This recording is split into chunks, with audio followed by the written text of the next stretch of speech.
What happens when trust shatters in an instant? When the person you believed you knew reveals a secret so shocking it changes everything. This is the story of a discovery that would rock the very foundations of the British royal family, a moment that would test loyalties, expose hidden truths, and force difficult choices that would echo through the corridors of power forever. On what seemed like an ordinary Tuesday morning, Prince William made a discovery in Camilla's car that would turn his world upside down. What he found wasn't just unexpected, it was devastating. And when he confronted her on the spot, neither of them could have predicted how this single moment would unravel years of carefully constructed relationships and reveal secrets that were never meant to see the light of day. This is their story. A story of betrayal, revelation, and the shocking truth that lay hidden beneath the surface of royal life. The morning mist hung low over the grounds of Clarence House as Prince William stepped out of his Range Rover, adjusting his coat against the crisp London air. It was barely 8 o'clock, and the world felt unusually quiet, as if holding its breath for what was about to unfold. William had arrived earlier than planned for his scheduled meeting with his stepmother, Camilla, the Queen Consort. The meeting was supposed to be routine, a discussion about upcoming charitable events and family obligations, but nothing about this day would prove to be routine. As he walked across the gravel driveway, William noticed Camilla's dark blue Bentley parked at an odd angle near the side entrance. The car door was slightly ajar, which struck him as unusual. He said he was Camilla was known for her attention to detail, and leaving a car door open was completely out of character. Something about the scene felt wrong, though he couldn't quite put his finger on what it was. His footsteps crunched on the gravel as he approached the vehicle, curiosity getting the better of him. Perhaps she had dropped something, he thought. Or maybe she was in a hurry. William had always prided himself on being observant, a trait that had served him well in his military career and now in his royal duties. But nothing could have prepared him for what he was about to discover. As he drew closer to the Bentley, he could see papers scattered across the passenger seat. At first glance, they appeared to be ordinary documents, perhaps correspondence or meeting notes. But something about the way they were arranged, almost hastily thrown together, caught his attention. The morning light filtering through the car windows illuminated the papers in a way that made certain words stand out. William hesitated for a moment. He knew he shouldn't be looking through Camilla's personal belongings, but the circumstances felt extraordinary. The car door was open, the papers were in plain sight, and something deep in his gut told him that whatever was in that car was significant. He had learned to trust his instincts over the years, and right now, they were screaming that something was very wrong. Taking a deep breath, William leaned slightly forward to get a better look at the documents. What he saw made his blood run cold. The letterhead at the top of the first document bore the logo of a private investigation firm, one he recognized from previous security briefings. Below that, in bold letters, were the words, "Confidential Investigation Report," followed by a name that made William's heart skip a beat. Subject: Prince Harry, Duke of Sussex. His hands began to tremble as he reached for the document, his mind racing with possibilities. Why would Camilla have a private investigation report about Harry? What could she possibly need to investigate about his own brother? The questions multiplied in his head as he carefully lifted the paper from the passenger seat, making sure not to disturb the other documents beneath it. The first page contained basic information: Harry's full name, titles, and recent activities. But as William's eyes scanned further down the page, he found details that made him feel sick to his stomach. The report contained information about Harry's private conversations, his meetings with certain individuals, and even intimate details about his relationship with Meghan. But most disturbing of all were the notes in the margins, written in Camilla's distinctive handwriting. Potential vulnerabilities, read one note. Possible leverage points, read another. The implications were staggering. This wasn't just surveillance, it was the systematic gathering of information that could be used against Harry. William felt his legs weaken as the full scope of what he was looking at began to sink in. He flipped to the second page, hoping against hope that there was some innocent explanation for what he had found. Instead, the situation only grew more disturbing. This page contained details about Harry's financial situation, his business dealings, and even speculation about potential scandals that could be exploited. At the bottom of the page, in Camilla's handwriting, was a note that made William's blood boil. Discuss with CM. Timing crucial for upcoming announcement. William recognized the initials immediately. CM referred to Charles Marlowe, a notorious media consultant, who specialized in what he euphemistically called reputation management. In reality, Marlowe was known throughout London's elite circles as someone who traded in secrets and specialized in destroying reputations when the price was right. The fact that Camilla was apparently working with him was beyond comprehension. As William stood there in the morning chill, holding the damning documents in his shaking hands, he heard footsteps approaching from behind him. His heart pounded as he realized that Camilla must be returning to her car. There was no time to put the papers back and pretend he hadn't seen anything. In a split second, he made a decision that would change everything. He would confront her directly, right here, right now. "Good morning, William," came Camilla's voice from behind him, though there was a note of surprise in her tone. "You're early today." William turned slowly, the investigation report still clutched in his hand. When Camilla saw what he was holding, her face went pale. For a moment, neither of them spoke, the weight of the discovery hanging in the air between them like a physical presence. "What is this?" William asked, his voice barely above a whisper but filled with an intensity that made Camilla take a step back. Camilla's eyes darted from the papers in William's hand to his face, searching for any sign of how much he had seen or understood. Her usual composed demeanor began to crack as she realized there was no way to explain away what he had discovered. "William, I can explain," she began, but her voice lacked its usual confidence. "Explain what exactly?" William's voice grew stronger, fueled by a mixture of anger and disbelief. "Explain why you have a private investigator following my brother. Explain why you're working with Charles Marlowe to gather information about Harry. Explain why you're looking for ways to destroy him." The accusation hung in the air like a challenge. Camilla straightened her shoulders, and for a moment, William saw a flash of something in her eyes. Not shame or remorse, but calculation.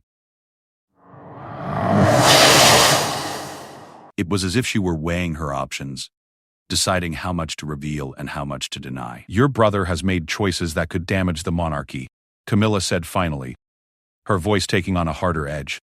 "Someone needs to be prepared for the consequences of those choices." William felt as though he had been slapped. The casual way she spoke about potential damage to Harry, the clinical detachment in her voice, was more shocking than anything he could have imagined. This wasn't the woman who had slowly won over the British public, who had seemed to genuinely care about the family she had married into. This was someone else entirely. "Prepared how?" William demanded, waving the papers in the air. "By collecting dirt on him? By working with a man who makes his living destroying people's lives? By treating my brother like an enemy to be defeated?" Camilla's mask slipped further, and William saw something that made his stomach turn. She wasn't ashamed of what she had done. If anything, she seemed annoyed that she had been caught. "Sometimes difficult decisions have to be made for the greater good," she said, her voice growing colder. "The institution must be protected even from those who would harm it from within." William couldn't believe what he was hearing. The woman who had once promised his father that she would be a supportive stepmother, who had attended family dinners and holiday celebrations, who had seemed to accept Harry despite their complicated history, had been secretly working against him all along. "The institution?" William repeated, his voice rising. "Harry is family. He's your stepson. How could you justify this to yourself? Your brother chose his path when he decided to air the family's private business to the world," Camilla replied, her composure returning as she fell back on what appeared to be a well-rehearsed justification. "He chose his wife over his duty, his personal happiness over his responsibilities. Actions have consequences, William." The words hit William like physical blows. He realized that this conversation was revealing not just what Camilla had done, but how she truly felt about Harry and perhaps about the entire family dynamic. The careful balance they had all worked to maintain. The fragile peace that had allowed them to function as a family unit had been built on a foundation of lies. "Does my father know about this?" William asked, though he dreaded the answer. Camilla's hesitation told him everything he needed to know. Either Charles was complicit in this betrayal, or he was being betrayed as well. Neither possibility offered any comfort. "Your father has many concerns about the direction Harry has chosen," Camilla said carefully. "He wants what's best for the monarchy." "That's not what I asked," William pressed. "Does he know about the investigation? Does he know you're working with Marlowe?" Again, Camilla hesitated, and William realized that he was looking at a situation far more complex and dangerous than he had initially understood. This wasn't just about Harry. This was about power, control, and the future of the monarchy itself. The morning air seemed to grow colder as the two of them stood there, facing each other across a divide that William was beginning to realize might be unbridgeable. In his hand, he held evidence of a betrayal that went to the very heart of what family meant, what loyalty meant, and what the monarchy was supposed to represent. As he looked at Camilla, William realized that this moment marked the end of something. Perhaps the end of the family structure he had known. Perhaps the end of his relationship with his stepmother, and certainly the end of his innocence about the people closest to him. The discovery in the car had revealed not just a scheme against Harry, but a web of deception that seemed to touch everyone around him. The confrontation was far from over, and William sensed that what he had uncovered was only the beginning of a much larger and more disturbing truth. But for now, as he stood there holding the damning evidence, he knew that nothing would ever be the same again. The silence stretched between them like a taut wire ready to snap at any moment. William could hear his own heartbeat in his ears as he processed the magnitude of what he had discovered. Camilla stood before him, no longer the composed queen consort the public knew, but someone whose carefully constructed facade was beginning to crumble under the weight of exposure. "You haven't answered my question," William said, his voice steady despite the storm raging inside him. "Does my father know what you've been doing?" Camilla's eyes flickered away from his, a gesture so brief that most people would have missed it. But William had been trained in reading people, both through his military service and years of diplomatic functions. That momentary break in eye contact told him more than any words could have. "Your father trusts me to handle delicate situations," Camilla said finally, choosing her words with the precision of someone walking through a minefield. "He doesn't need to be burdened with every detail." The implications of her statement hit William like a physical blow. Not only was she betraying Harry, but she was operating behind Charles's back as well. The woman his father had married, the woman who had been welcomed into the heart of the monarchy, was conducting her own shadow campaign against members of the family. "Delicate situations?" William repeated, his anger building. "Is that what you call having my brother followed and investigated? Is that what you call working with someone like Charles Marlowe?" He waved the papers again, and this time Camilla's composure slipped noticeably. She reached out as if to take the documents from him. But William stepped back, keeping the evidence firmly in his grasp. "You don't understand the pressures involved," Camilla said, her voice taking on a defensive tone. "The monarchy is under constant scrutiny. Every scandal, every misstep, every embarrassing revelation weakens the institution." "Harry and that woman has a name," William interrupted sharply. "She's Meghan." "She's Harry's wife. She's my sister-in-law. And regardless of whatever differences we might have, she's family." Camilla's expression hardened at his words. "Family loyalty is admirable, William, but it can't blind you to reality. Your brother's wife has been nothing but trouble since the day she entered this family. The way she manipulated the media, the way she turned Harry against his own family, the way she's used her connection to us for her own gain." "Stop," William said, his voice cutting through her words like a blade. "Just stop. Whatever you think about Meghan, whatever grievances you might have, none of that justifies what you've done here." He held up the investigation report again, and this time he could see genuine fear flash across Camilla's features. She was beginning to realize that the situation was spiraling beyond her control. "What exactly were you planning to do with this information?" William asked, his voice dropping to a dangerously quiet level. "Were you going to leak it to the press? Use it to force Harry into submission? Or maybe you were planning something worse?" Camilla straightened her shoulders, and for a moment William saw a glimpse of the steely determination that had helped her survive decades of public scrutiny and eventually win acceptance as Charles's wife. "I was trying to protect this family," she said, her voice gaining strength. "Someone needs to think strategically about the challenges we face. Your brother has made it clear that he has no intention of putting family loyalty above his own desires. The interview with Oprah, the book, the constant media attention. He's proven that he can't be trusted to keep private family matters private. So your solution was to spy on him?" William's voice rose despite his efforts to stay calm. "To dig up dirt that could be used against him?" "How is that protecting the family?" "Knowledge is protection," Camilla replied, and there was something chilling in her matter-of-fact tone. "The more we know about potential vulnerabilities, the better prepared we are to deal with them." "Your brother has already shown that he's willing to make public accusations against members of this family. We need to be ready to respond." William felt sick as he began to understand the full scope of what Camilla was suggesting. This wasn't just about gathering information. This was about having ammunition to use against Harry if he stepped out of line again. The investigation report wasn't just surveillance. It was preparation for war. "What about the note here about timing and an upcoming announcement?" William asked, pointing to the handwritten comment at the bottom of one of the pages. "What announcement?" For the first time since the confrontation began. Camilla looked genuinely startled. It was clear that she hadn't expected him to read the documents so thoroughly, And this particular detail was something she had hoped to keep hidden. "I don't know what you're referring to," she said, but her denial lacked conviction. William studied her face carefully, noting the slight tension around her eyes, the way her hands had clenched into fists at her sides. She was lying, and they both knew it. "You do know," William pressed. "You wrote it yourself." "What announcement? What were you planning?" The standoff continued for several long moments, with neither of them willing to back down. William could sense that they were approaching the heart of whatever conspiracy Camilla had been orchestrating, and he was determined to get answers. "There are always rumors," Camilla said finally, her voice carefully neutral. "Speculation about what Harry might do next, what revelations he might share. The family needs to be prepared for any eventuality." But William wasn't satisfied with her evasive response.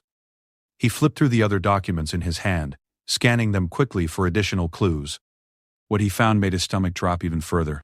Buried in the middle of the stack was a different type of document, not an investigation report, but what appeared to be a strategy memo. The header read Contingency Planning Project Restoration, and it was dated just 2 weeks earlier. As William's eyes scanned the contents, he realized that what he had stumbled upon was far more serious than simple surveillance. The memo outlined a comprehensive plan to discredit Harry and Meghan in the event that they made any future attempts to reconcile with the family or return to royal duties. It included detailed strategies for undermining their credibility, damaging their reputation, and even interfering with their business ventures. The document was thorough, professional, and utterly ruthless. "Project Restoration?" William asked, his voice barely containing his outrage. "You gave it a name? You turned the systematic destruction of my brother's life into a formal operation?" Camilla's face went white as she realized what he had found. The strategy memo was clearly something she had never intended for anyone else to see, especially not William. "It's not what you think," she said quickly, but her words sounded hollow even to her own ears. "Then tell me what it is," William demanded. "Explain to me how a document titled Contingency Planning Project Restoration that outlines ways to destroy Harry and Meghan's reputation is somehow not what I think it is." The morning sun had risen higher during their confrontation, casting longer shadows across the gravel driveway. But the light seemed to make the situation even more stark, illuminating the depth of deception that had been hidden beneath the surface of their family life. William continued reading from the strategy memo, his voice growing harder with each revelation. Media manipulation strategies, coordinated leak campaigns, financial pressure tactics, social isolation protocols. He looked up at Camilla, his eyes blazing with anger. This reads like something from a spy novel, not a family discussion. "The monarchy has enemies," Camilla said, her voice taking on a desperate edge. "People who would use any weapon against us, including members of our own family who have chosen to air our private business in public. We need to be prepared to defend ourselves." "Defend ourselves?" William's voice cracked with emotion. "This isn't defense, Camilla." "This is the book, it's about history. This is the book, it's about history. This is the book, it's about history. Understandable, right? And you're doing it while smiling at family gatherings, while pretending to care about unity and healing." The accusation hung in the air between them, and William could see that his words had hit their mark. For just a moment, Camilla's mask slipped completely, and he saw something that made him step back in shock. She wasn't ashamed of what she had done. If anything, she seemed proud of her strategic thinking. "Someone has to make the hard choices," Camilla said, her voice taking on an edge of defiance. "Someone has to think beyond sentiment and family feelings to consider what's best for the institution. Your father is too emotionally involved. He still sees Harry as his little boy. You and Catherine are too focused on trying to maintain relationships. Someone needs to be practical." William realized in that moment that he was looking at someone he had never really known. The Camilla he thought he understood. The woman who had slowly won acceptance from the British public, who had seemed to genuinely care about family harmony, had been a carefully constructed persona. The real Camilla was someone who viewed family relationships as strategic assets to be managed, and family members as potential threats to be neutralized. "How long?" William asked quietly. "How long have you been planning this?" Camilla hesitated, and William could see her calculating whether to continue with denials or to finally tell the truth. The weight of the evidence in his hands seemed to tip the balance toward honesty, though her version of honesty was more chilling than her lies had been. "The surveillance began shortly after the Oprah interview," she admitted. "It became clear then that Harry was willing to go further than anyone had anticipated in damaging the family's reputation. We needed to understand what else he might be planning. We? William pounced on the word immediately. Who else is involved in this? And there it was, the question that Camilla had been dreading since the moment William had found the documents. Because the truth was that she hadn't been acting alone, and the full scope of the conspiracy was about to be revealed. The question hung in the air like a sword waiting to fall. William watched Camilla's face carefully, noting every micro-expression, every tell that might reveal the true scope of what he had uncovered. Her hesitation stretched on for what felt like an eternity, and he could practically see the calculations happening behind her eyes. Who else knows about this, Camilla? William pressed, his voice harder now. Who else is part of your little conspiracy? Camilla's composure finally cracked completely. She seemed to age years in the space of a few seconds, the weight of her secrets and the impossibility of maintaining her denials finally overwhelming her carefully maintained facade. It started small, she said, her voice barely above a whisper. Just conversations with people who were concerned about the direction things were heading. People who understood that something needed to be done. Names, William demanded. I want names. Camilla looked around nervously as if suddenly aware that they were having this conversation in the open where anyone might overhear. But it was too late for caution now. The damage was already done. Sir Clive Morrison was the first person I spoke with, she said reluctantly. He approached me after the Oprah interview, expressing concerns about the damage to the monarchy's reputation. William felt his blood run cold. Sir Clive Morrison was one of the most powerful figures in British media, a man who controlled newspapers, television networks, and digital platforms across the country. If he was involved, this conspiracy had resources and reach that William hadn't even considered. Morrison approached you? William asked, though he suspected he already knew the answer. He had ideas about how to manage the situation, Camilla continued, her words coming faster now as if she were eager to unburden herself of the secret. He said that traditional approaches weren't working, that Harry was too protected by his status as a member of the royal family. He suggested that more creative methods might be necessary. The euphemism made William's stomach turn. Creative methods clearly meant the kind of underhanded tactics outlined in the documents he held in his hands. Who else? William asked, though he was beginning to dread the answer. Lord Pemberton joined us early on, Camilla said, referring to one of the most senior figures in the Conservative Party and a longtime ally of the royal family. He was concerned about the political implications of Harry's actions. The monarchy's stability affects the government's stability after all. William realized with growing horror that what he had initially thought was Camilla's personal vendetta against Harry was actually a coordinated effort involving some of the most powerful people in Britain. This wasn't just family drama, this was a high-level political operation. And Charles Marlowe? William asked, though he already knew that the media consultant's involvement was far more significant than he had originally understood. Marlowe was Morrison's suggestion, Camilla explained. He specializes in what he calls reputation recalibration. He's worked with several high-profile clients who needed to manage difficult situations. William had heard rumors about Marlowe's methods over the years. Whisper campaigns, strategic leaks, manufactured scandals designed to distract from real issues. The man was notorious in media circles for his willingness to destroy people's lives for the right price. How many others? William asked, dreading the answer. There's a small group, Camilla said, her voice growing quieter. Maybe 8 or 10 people in total. All people who care deeply about the monarchy and understand that sometimes difficult decisions have to be made. William looked down at the documents in his hands, seeing them now not as evidence of one woman's betrayal but as the tip of an iceberg that extended far deeper than he had imagined. This wasn't just about Camilla.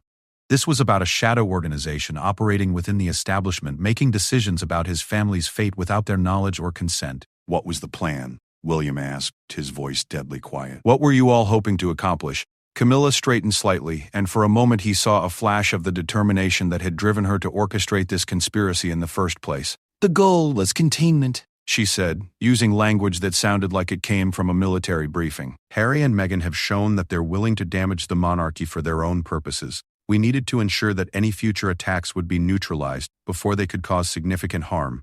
Neutralized, William repeated, the clinical language making him feel sick. You're talking about my brother like he's an enemy combatant. Your brother chose to make himself an adversary when he decided to prioritize his personal grievances over his duty to the crown. Camilla replied, her voice taking on a harder edge. We didn't make that choice for him. William stared at her, seeing clearly now the cold calculation that had always existed beneath her public persona. This was someone who viewed the world in terms of strategic advantages and tactical responses, someone for whom family relationships were simply another factor to be managed in service of larger goals. Does my father know? William asked again, this time with the full weight of what he now understood behind the question. Camilla's pause told him everything he needed to know, but her answer was even worse than he had anticipated. Your father knows that there are people working to protect the monarchy from internal threats, she said carefully. He may not know all the specific details, but he understands the necessity of what we're doing. William felt as though the ground beneath his feet was shifting. Goodbye parties consistently don't use us. The implication that his father was aware, even peripherally, of the conspiracy against Harry was almost too much to bear. It suggested a level of dysfunction and betrayal within the family that went beyond anything he had imagined. Show me, William said suddenly.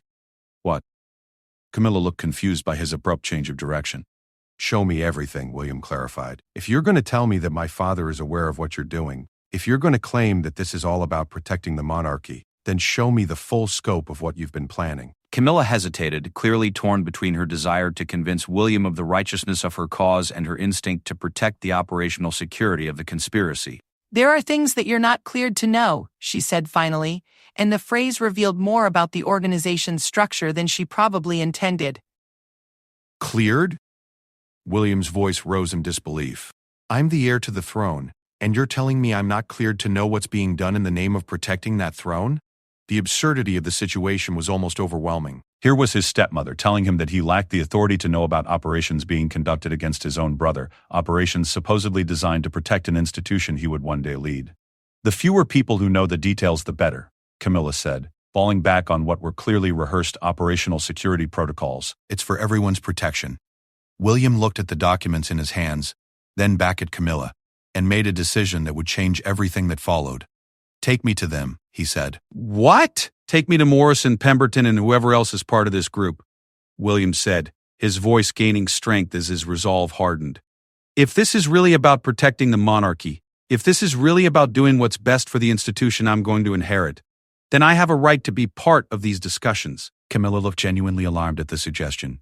William, you don't understand how these things work. There are protocols, security measures. I don't care about your protocols, William cut her off. I care about the fact that you've been conducting operations against my family without my knowledge. I care about the fact that my brother is being treated like an enemy of the state. And I care about the fact that you think you have the authority to make these decisions without involving the people who are actually going to have to live with the consequences. The confrontation had evolved beyond a simple discovery of wrongdoing. William was now demanding entry into the very conspiracy he had uncovered, not because he supported it, but because he realized that understanding its full scope was the only way to protect his family and ultimately dismantle it. They won't want to meet with you, Camilla said, her voice taking on a note of panic. This conversation, the fact that you found these documents, it's compromised the entire operation. They'll want to shut everything down and regroup. William felt a cold smile spread across his face as he realized the power he now held. Then you'd better convince them otherwise, he said, because I'm not going away. And I'm not going to pretend I don't know what I know. The only question is whether we handle this as a family discussion or whether I take what I've learned to other people who might be interested in the story. The threat was implicit but clear. William was prepared to expose the conspiracy if necessary, but he was offering Camilla and her collaborators the chance to bring him into their circle instead. It was a calculated gamble, but he sensed it was his best chance of learning the full truth and ultimately protecting Harry from whatever they had planned. Camilla stared at him for a long moment, and William could see her mind racing as she tried to figure out how to handle this unexpected development. The confrontation that had started with his accidental discovery of documents in her car had evolved into something far more complex and dangerous. Finally, she pulled out her phone, her hands trembling slightly as she scrolled through her contacts. "I need to make some calls," she said quietly. William nodded, clutching the evidence tightly in his hands. "You do that," he said. "And Camilla? Make sure they understand that this isn't a request." 3 hours later, William found himself in a location he had never expected to visit under such circumstances, the private office of Sir Clive Morrison, housed in a nondescript building in central London that served as the nerve center of his media empire. The journey from Clarence House to this meeting had been surreal, filled with hushed phone calls and carefully orchestrated movements that felt more like a spy novel than royal family business. Camilla had made her calls, each conversation growing more urgent and heated as she tried to explain the situation to her co-conspirators. William had listened to her side of the conversations, catching fragments that painted a picture of an organization thrown into chaos by his unexpected discovery. Terms like security breach, damage assessment, and containment protocols had featured prominently in the discussions. Now, as he sat in Morrison's opulent office, surrounded by men and women he had known for years in other contexts, William felt like he was seeing them all for the first time. These were people who had attended state dinners, who had been guests at royal functions, who had publicly expressed their loyalty to the crown. Yet here they were, revealed as the architects of a conspiracy against his own family. Sir Clive Morrison sat behind his massive desk, his silver hair perfectly styled and his expression carefully neutral. Despite being in his 70s, he radiated the kind of controlled power that came from decades of influencing public opinion and manipulating political outcomes. To his left sat Lord Pemberton, whose parliamentary career had been built on his reputation as a staunch defender of traditional British institutions. To his right was Charles Marlowe, the media consultant whose presence made William's skin crawl. Around the room, scattered in comfortable leather chairs, were 5 other individuals whose names William recognized from government media and business circles. All of them were staring at him with expressions that ranged from barely concealed hostility to grudging respect for the position he had maneuvered himself into. "Your Royal Highness," Morrison began, his voice carrying the practiced deference that masked decades of wielding influence over the very institution William represented. "I understand there's been an unfortunate misunderstanding." William almost laughed at the euphemism. "Is that what we're calling it?" he asked, his voice steady despite the tension in the room. "I'd say what happened this morning was more of a revelation than a misunderstanding." Morrison's expression didn't change, but William caught the slight tightening around his eyes that suggested the media mogul was recalibrating his approach. These were people accustomed to managing situations through careful presentation and strategic spin, but William's direct confrontation was forcing them into unfamiliar territory. "Perhaps we should start at the beginning," Morrison said smoothly. "But help you understand the concerns that brought us together, the challenges we've been working to address." "I think I understand the challenges quite well," William replied, pulling out the investigation report and strategy memo he had taken from Camilla's car. "What I don't understand is how people who claim to serve the crown decided that the best way to protect it was by launching a covert operation against a member of the royal family." Lord Pemberton leaned forward, his political instincts clearly telling him to take control of the narrative. "Your Royal Highness, with respect, the situation with Prince Harry has created unprecedented challenges for the monarchy." His public statements, his willingness to make private family matters into international headlines, his apparent coordination with hostile media elements, these actions threaten the very foundation of the institution you will one day lead. William studied Pemberton's face, noting the genuine conviction in his voice. This wasn't just cynical political maneuvering. These people actually believed they were acting in the monarchy's best interests, which somehow made their actions even more disturbing. "So your solution was to spy on him?" William asked. "To gather intelligence that could be used to destroy his reputation, to coordinate with media figures to undermine his credibility." Charles Marlowe spoke for the first time, his voice carrying the smooth confidence of someone who had spent years perfecting the art of reputation destruction. "Information is the most valuable currency in modern warfare, Your Highness. And make no mistake, what your brother has been doing constitutes warfare against a monarchy. He's been weaponizing his inside knowledge, his personal grievances, and his public platform to damage an institution that has served Britain for over 1,000 years." The language chilled William to the bone. These people weren't just viewing Harry as a problem to be managed. They were treating him as an enemy in an actual war. The military terminology, the strategic thinking, the operational security measures, it all painted a picture of people who had convinced themselves that they were fighting for the survival of the monarchy itself. "Walk me through it," William said, settling back in his chair. "I want to understand exactly what you've been doing and what you've been planning." Morrison exchanged glances with the others, clearly weighing the risks of full disclosure against the potential benefits of bringing William into their circle. Finally, he nodded to someone William hadn't noticed before, a woman in her 40s who had been sitting quietly in the corner taking notes throughout the meeting. "Dr. Sarah Whitfield," Morrison said by way of introduction. "She's been our strategic coordinator." Dr. Whitfield opened a laptop and began pulling up what appeared to be a comprehensive presentation. As the first slide appeared on a large screen mounted on the office wall, William realized he was about to receive a briefing on the most sophisticated character assassination campaign he had ever encountered. The operation began with threat assessment. Dr. Whitfield explained, her voice clinical and professional. Prince Harry's public statements following his departure from royal duties indicated a willingness to share previously confidential information about royal family dynamics, decision-making processes, and internal conflicts. Our analysis suggested that this was likely to escalate rather than diminish over time. The slide showed a timeline of Harry's public statements, interviews, and appearances, with each event color-coded based on what the analysis deemed its damage level to the monarchy. William felt sick as he saw his brother's life reduced to data points and threat assessments.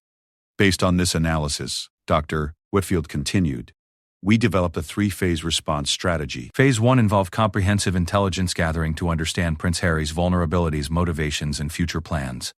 Phase 2 focused on defensive measures, preparing counter-narratives and response strategies for likely scenarios. Phase 3 involved proactive measures to limit his ability to cause future damage. William's blood ran cold. What kind of proactive measures? Dr. Whitfield clicked to the next slide, which showed a detailed breakdown of what they euphemistically called influence operations. The list included coordinated media campaigns, strategic leaks designed to undermine Harry's credibility, economic pressure tactics targeting his business ventures, and social isolation strategies aimed at limiting his access to sympathetic media figures and potential allies. The goal, Morrison interjected, was never to destroy Prince Harry as a person.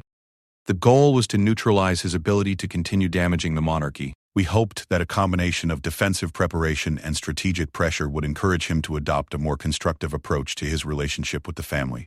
William stared at the screen, trying to process the sheer scope of what had been planned. This wasn't just damage control. This was a comprehensive campaign designed to systematically dismantle his brother's ability to function as an independent public figure. Some of these tactics, William said slowly, they're already being implemented, aren't they? The uncomfortable silence that followed answered his question more clearly than words could have. William thought back over recent months, remembering stories that had appeared in various media outlets, business opportunities that had mysteriously fallen through for Harry and Meghan, social connections that had seemed to cool without explanation. How much of what he attributed to natural consequences of their decisions had actually been the result of deliberate manipulation? The media coordination, William said, his voice harder now. How extensive is it?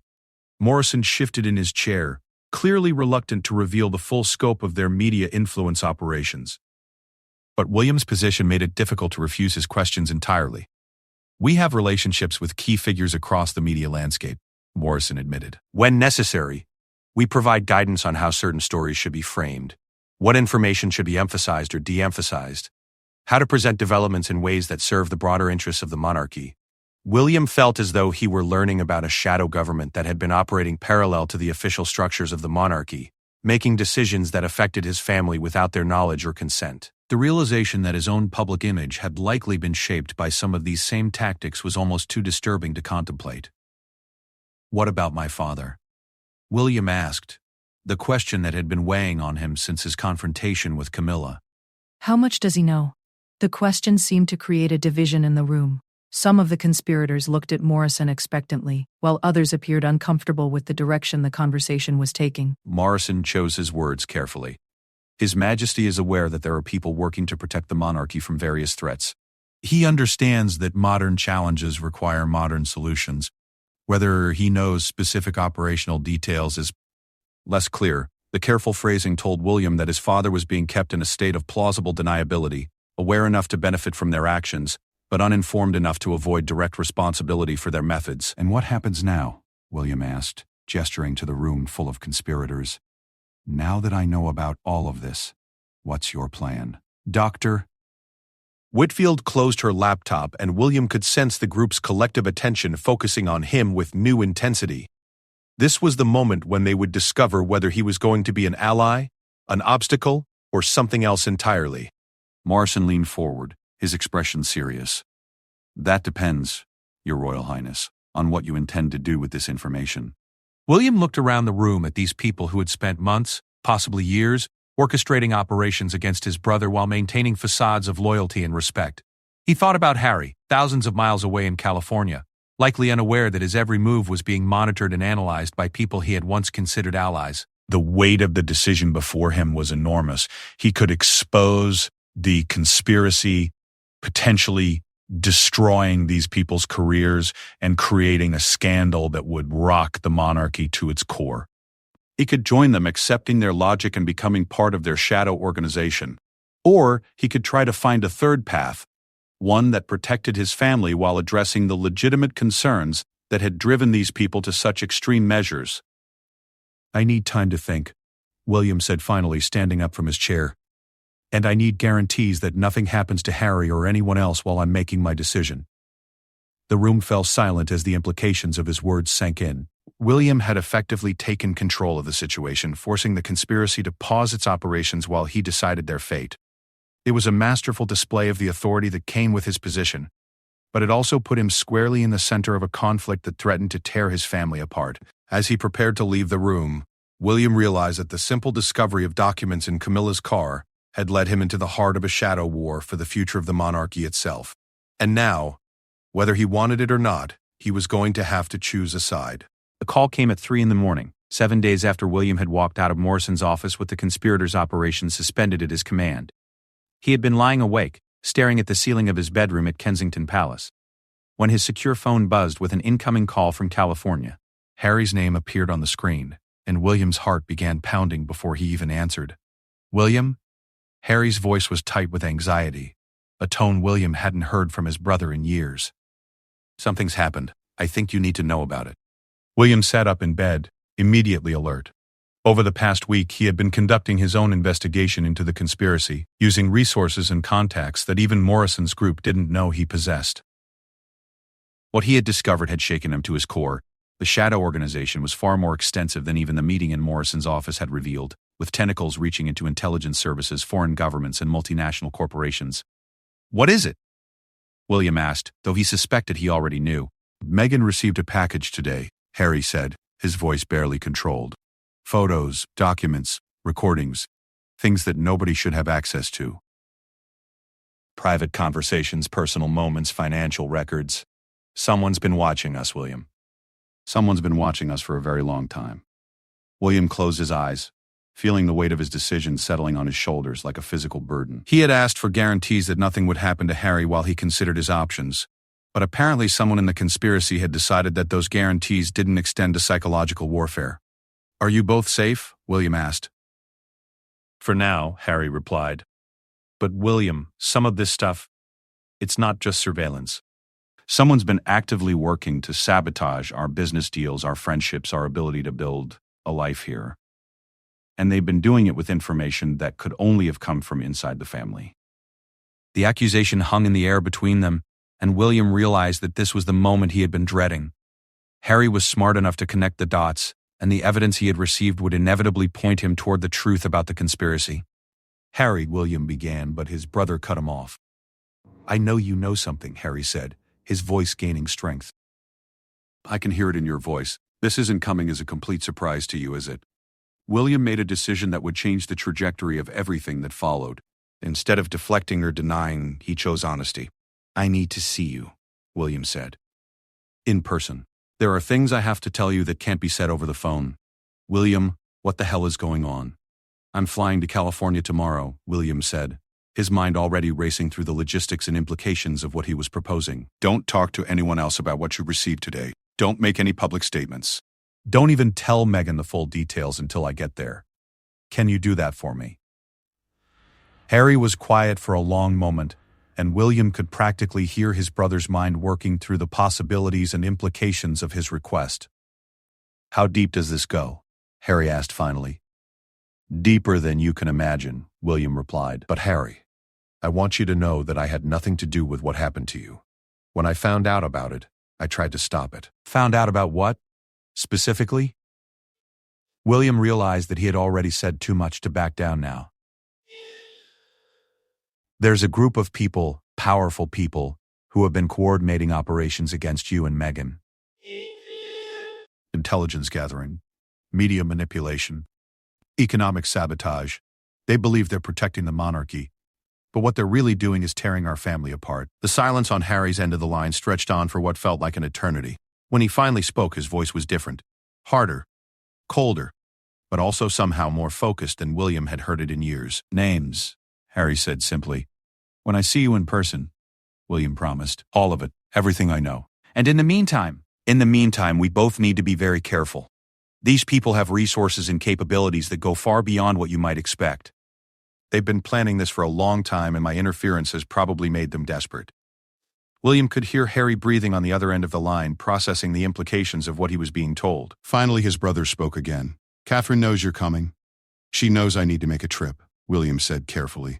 She doesn't know why yet, but she will after I get back. And Father, that question hit William like a physical blow.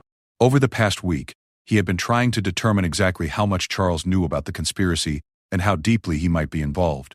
The evidence was contradictory and confusing, some suggesting complete ignorance, others pointing toward at least tacit approval of the shadow organization's activities. I don't know, William admitted. That's part of what I need to figure out. Jesus, William, what have we gotten ourselves into? I don't think we got ourselves into anything, William replied. I think we were born into it, and we're just finally seeing it clearly for the first time. The next 18 hours were a blur of activity as William arranged for a private flight to Los Angeles, managed his official schedule to create cover for his absence, and tried to prepare himself for what might be the most important conversation of his life. He had made the decision to fully inform Harry about the conspiracy, but he knew that knowledge would come with its own set of dangers and complications. The flight across the Atlantic gave him time to think about the impossible position he found himself in. By exposing the conspiracy to Harry, he was effectively choosing sides in a war that threatened to destroy not just his family, but the monarchy itself.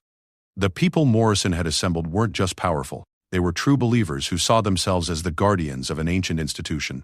They would not react well to betrayal from someone they had expected to eventually lead that institution. As the plane descended toward Los Angeles International Airport, William realized that his decision to come clean to Harry would have consequences far beyond their personal relationship.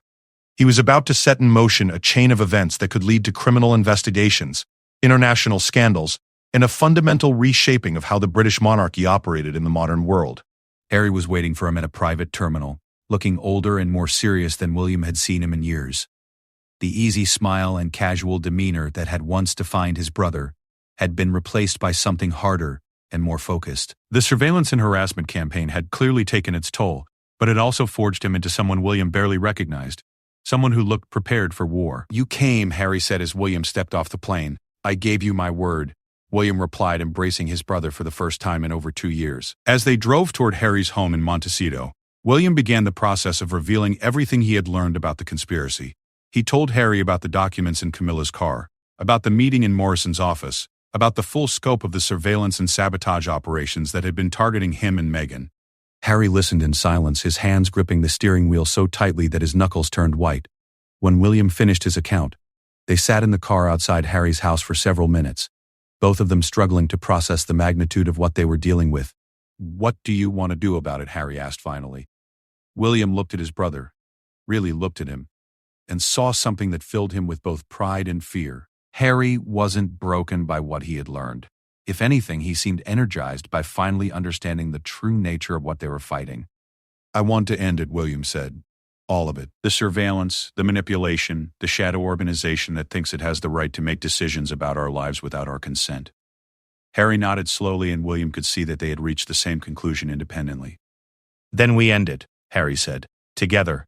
But as they walked toward the house where Meghan was waiting with their own children, William couldn't shake the feeling that they were about to embark on something that would change not just their own lives, but the entire future of the British monarchy. The conspiracy had been designed to protect the institution from internal threats, but by exposing it, William and Harry were about to create the very crisis it had been meant to prevent. The war for the soul of the monarchy was about to begin, and the discovery of documents in Camilla's car had lit the fuse that would ultimately determine whether the ancient institution could survive in the modern world. Whatever happened next, nothing would ever be the same again. Shocking discovery in Camilla's car. William confronts her on the spot.